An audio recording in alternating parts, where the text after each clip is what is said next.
But sometimes I'm having one of my really great days, and I'm in a jaunty and expansive mood. In these situations I tend to throw caution to the wind and express my full feelings.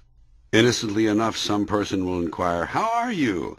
and he has no idea what's coming. So I give him both barrels. I lean forward, look him squarely in the eye, and hit him with a quick and cheery, "I'm good, well, fine, keen, dandy, swell, and excellent, and might I add, fabuloso." Believe me, I've bowled over more than one unsuspecting inquirer with this sudden volley of positive energy.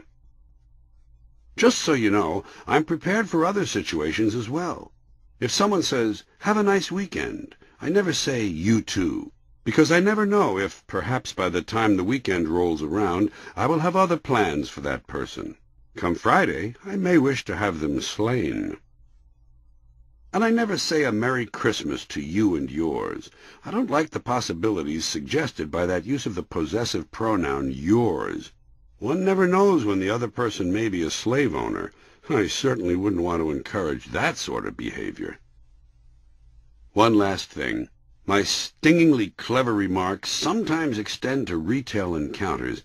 When the supermarket checkout person asks, "Paper or plastic?" I often say, "Woven silk," just to keep him on his toes. Rolled steel is not a bad answer either. I'm happy to pass along to you these methods of mine for making the world a better place. I hope you use them wisely, and may I be so bold as to say, have an excellent immediate future. I find it bothersome that on some radio and TV interview shows, once the host says, "Thank you for being here," the guest always thinks he has to say, "Thank you for having me." It's not necessary. All that's needed is a simple, "You're welcome," or "Nice to be here." Having people on is what they do on interview shows. They're looking for guests all the time. There's no need to thank them. And the same is true of radio call-in shows. The people who call in say, "Thank you for taking my call." Why do they bother? Think about it. Taking calls is what these shows do. They're call-in shows. They take calls. That's their function. Why thank them for doing what they can't avoid? It bothers me that people even think they need to say these things. It's all very insincere. And on the subject of insincerity, let's not forget the nonsense that telephone operators are ordered to say by their corporate drone bosses. Keeping in mind, of course, that telephone operators are not operators anymore. They're attendants, telephone attendants, or telephone representatives. I've also heard them called communications facilitators and customer care professionals.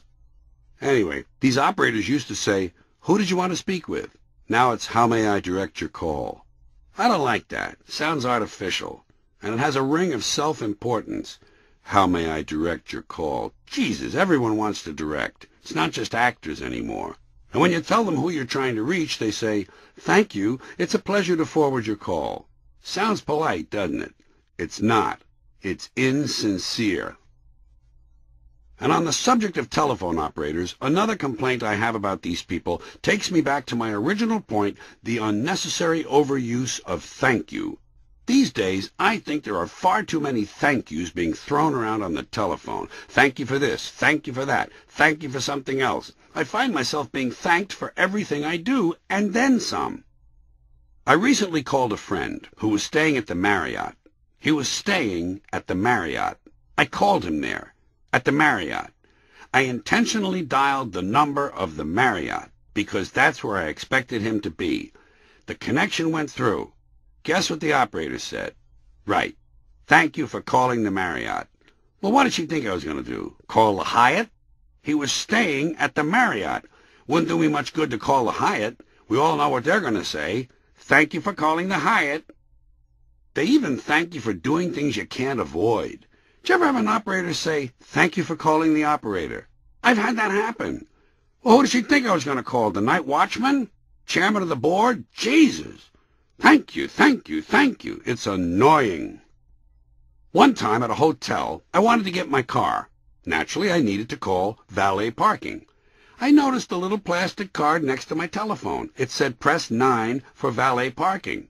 I was about to press 9, but then I noticed I didn't have to press 9 because right there on the phone, one of the speed dial buttons had a little picture of a car next to it, and it said valet parking. So I pushed that button, the one that said valet parking, the one with the picture of the car. Somebody answered. You know what he said? Right. Thank you for calling valet parking. Well, fuck. Didn't he know that if a guest wants to retrieve his car, he more or less has to call valet parking? That's where the cars are. And doesn't he know the designers of hotel telephones have gone to a great deal of trouble to make it easy for people to get their cars? I had simply taken advantage of their skills. I had called valet parking by pressing a single button, a button marked with a little picture of a car. And I can assure you, folks, if I had thought for even a split second that valet parking didn't have my car, for instance, if I'd thought the bartender had it, I would have called the cocktail lounge. I would have pressed the little button with the picture of the martini next to it, which of course would have given the bartender a chance to say, "Thank you for calling the cocktail lounge."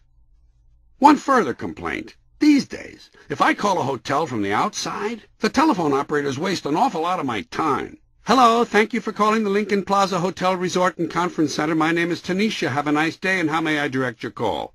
And I say, I'll have to get back to you. I forgot why I called. Sometimes just to scare the operator, I'll sob. It's too late. He died. Thank you, thank you, thank you. It's too much. Occasionally, a recording will thank me. Thank you for using AT&T. How can this be? Isn't gratitude a personal feeling? Recording devices don't have personal feelings. Do they? No, but I do, and I feel this showy hyper-politeness must be stopped. Thank you for listening this far. Wouldn't it be interesting if the only way you could die was that suddenly your head blew up? If there were no other causes of death, everyone died the same way?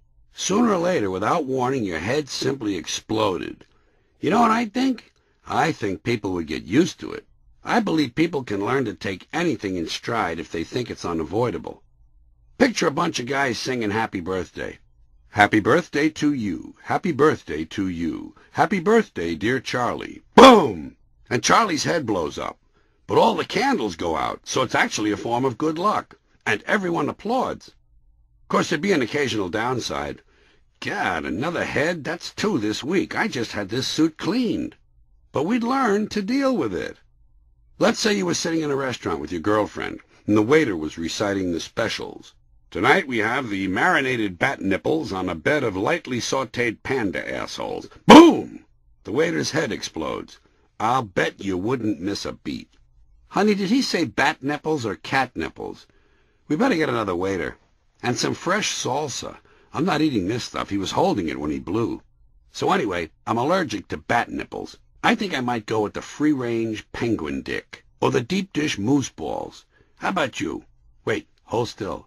There's a little piece of eyebrow on your cheek. There, I got it. By the way, honey, what wine goes with brain? When I watch news tapes on TV of the Intifada from Palestine, and I see the Arab kids throwing stones at Israeli tanks, I always have fun watching for the kids who are left-handed, because left-handers have a kind of natural curveball. It's really interesting. I can't wait till Major League Baseball comes to the Middle East. Incidentally, I also noticed that Arab kids usually throw in a high arc, whereas the Catholic kids in Northern Ireland throw more of a line drive. Either way is all right with me, as long as they're accurate. Kids are great.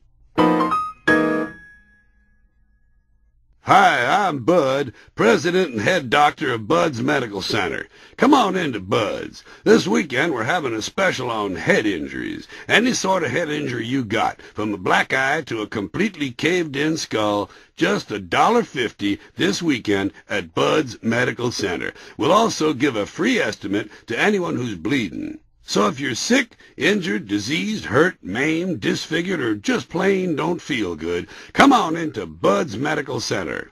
Bud's, where all the sick people go. Wouldn't it be weird if they just buried you alive when you got to be 65? If that was the deal for everyone? Right after your 65th birthday party, they came and got you and dumped you in a big pit with a bunch of other people your age and threw in all your birthday presents and buried you all alive. Wouldn't that be weird? Jesus, I'm glad they don't do that. That would be weird. But sooner or later, we'll have to do something like that. We'll have to. We can't take care of old people as it is, and there are going to be millions more of them. Good early medical care is a mixed blessing. It leads to too many old people. What are you going to do with them? No one wants to take care of them. Their children put them in homes. Even the people whose job it is to take care of them in the homes don't give a shit. They abuse them. No one cares. It's my belief that sooner or later we're going to have to start killing old people before they become a burden.